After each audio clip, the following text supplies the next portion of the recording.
Hey everyone, how you doing today? It's me, David, coming to you from the Beatles Corner. We are collecting the Beatles 101, which is why I'm standing here. All right, so recently did a video commemorating the 60th anniversary of Meet the Beatles. And since that time that I posted the video, I got another copy of Meet the Beatles. The copy I featured in that video is a cherished copy that my uncle had given to me when I was about 11 or 12 years old. I think it was around 1977 or so. And still listen to that copy of the album. But since that time, I got another more valuable copy of that album. It is this one right here, Meet the Beatles.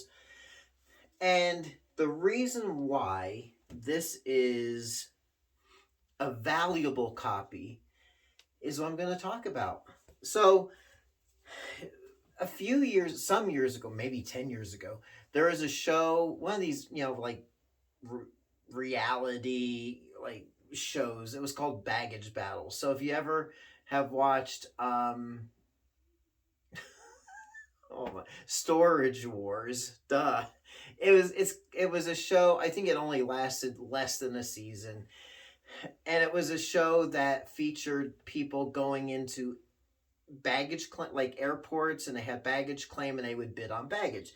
So in one of the bags was a copy of Meet the Beatles, and it was appraised at like $2,000.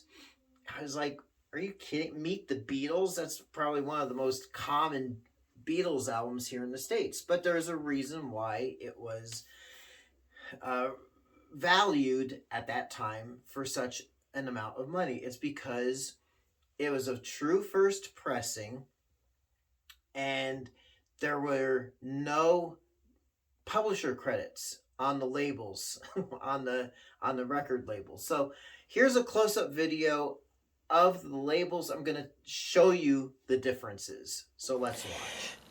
All right, well, here is a close-up look. First, this is standard Scranton early pressing of Meet the Beatles on the Capitol Rainbow label. This is from 1964, but you'll notice, if you can get a zoom in here, the publisher credits.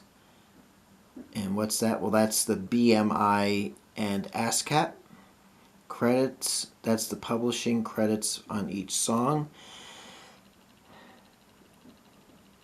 But let's take a look at the first press that we're talking about over here. This is also out of Scranton. And this is, as you can see, no publisher credits whatsoever. That's what makes this a valuable album. Now let's go back to the Beatles Corner. So there you are. So first off, here's publisher credits. And for some reason, I guess none of the pressing plants for a long while could get the publishing credits on this album straight.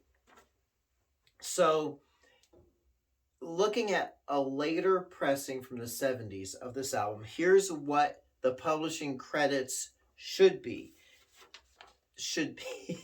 They should all be BMI credits, except for Don't Bother Me, which is by George, and that was ASCAP, and Till There Was You, which was a song from The Music Man, which was also the ASCAP publisher.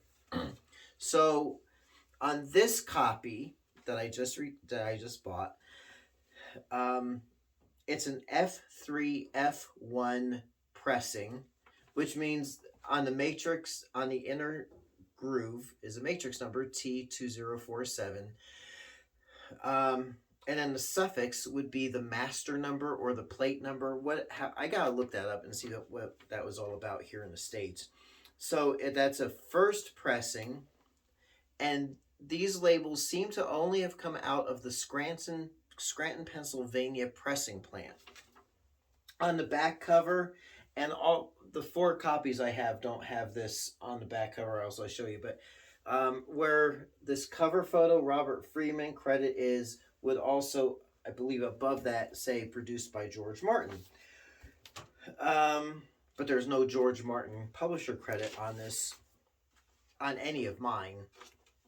But they do. It does show up on later pressings. Now my pressing I've had since I was a kid is a P3P1 pressing out of Scranton, and everything is credited to ASCAP except for I Want to Hold Your Hand and I Want to Be Your Man, and that's BMI.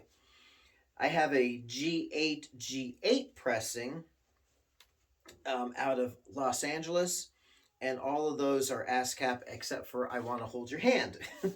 And then I have a stereo pressing out of Scranton, which is a B4W1 press. And when I do those together, B4 is on side 1, W1 is on side 2.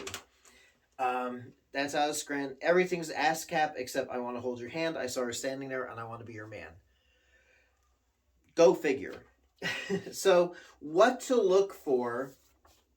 What to look for besides? I saw it over at Legend Records when I got my Beatles Blue Box. I go through the Beatles section every time, and I missed it the last couple of times I probably was there. I know definitely the last time I was there, I missed it completely. But what do you look for? So you look for that on the label. Check out the condition of the vinyl. This one looks pretty well played, but it sounds immaculate. It sounds great. It actually to me sounds louder. It's probably mastered a little bit louder than the subsequent pressings I have that were approved that same month, that same period of time. Look for, now this one has a seam split on the side, but the seams, other than that, top and bottom seams are pretty tight. The cover looks great. And then also, this is also a big deal. It is the original inner sleeve. This is the Caution Record Needle. That's what it's called. Caution Record Needle Damage inner sleeve. So that was included. And this album, people have them listed on eBay for upwards, like towards $1,000.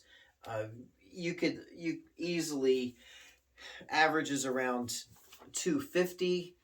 I hate to say this, I paid $35 for this at Legend Records, but I did tell Tammy, who is working there, I said, I feel a little guilty because, and she's like, you know what? That's the price we have on it. The vinyl didn't look that great. I did notice that the label didn't have, so we priced it accordingly. Okay, thank you, Tammy at Legend Records. And so that's another thing, and I know I've been kind of harping on this lately, is you can buy your records online. You can buy them off eBay. eBay does offer a money-back guarantee if you're not satisfied or it's not as described or whatever. But there is a magic in going to a record store and actually looking at the media, feeling it, inspecting it, talking to the people who work there or the owner, and really getting a sense of what you're getting. And that's part of the magic for me in getting this album. So Meet the Beatles, like I said, I played it already. It sounds fantastic. It is a true first pressing. Now, first pressing doesn't mean that it's A1 on both sides or anything like that. And I'm going to research Capitol Matrix numbers and see exactly. I have a kind of a handle on it, but we'll see what I can find out. So there you go. We're part 2 of celebrating the 60th anniversary of Meet the Beatles with this unique first pressing out of Scranton, Pennsylvania. And I might do a video in the future comparing all the different variations. It's a very fascinating album when you consider some of the different variations there are within the same pressing period. So there you are. Until next time, it's me, David, coming to you from the Beatles Corner. We're collecting the Beatles 101. Happy collecting. I'll catch you on the flip side, and thanks so much for watching.